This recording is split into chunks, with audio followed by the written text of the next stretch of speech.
Hello everyone, अस्सलाम वालेकुम। मैं सिर्फ शहबाज, आप देख रहे हैं शोबी टीवी। दोस्तों, आज की इस वीडियो में हम आपको बताएंगे कि सिद्धू मूसेवाला का आखिरी गाना यूट्यूब से हटा दिया गया। भारत के गुलकार सिद्धू मूसेवाला का हाल ही में रिलीज़ होने वाला आखिरी गाना यूट्यूब से हटा दिया गया है। भारतीय मीडिया रिपोर्ट्स के मुताबिक पंजाब के पानी के मसले पर रिलीज़ होने वाला सिद्धू मूसेवाला का आखिरी गाना SYL सिर्फ भारत में यूट्यूब से हटा दिया गया है। ताहम दुनिया के दीगर ममालिक के सार्फिन इस गाने को यूट्यूब पर देख सकते हैं।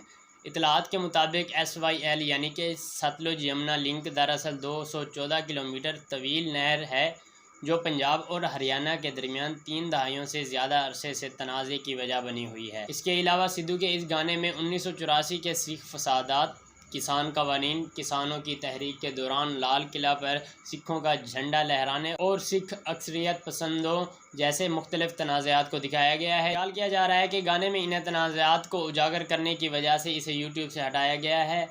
रिपोर्ट्स के मुताबिक भारतीय हुकूमत की तरफ से कानूनी शिकायत की वजह से सिद्धू मूसेवाला का गाना भारत की हदूद में सार्फिन को दस्तयाब नहीं। दोस्तों, आज के लिए इतना ही। मज़ीद इस तरह की वीडियोज़ के लिए हमारे चैनल को सब्सक्राइब कर दें। Thanks for watching.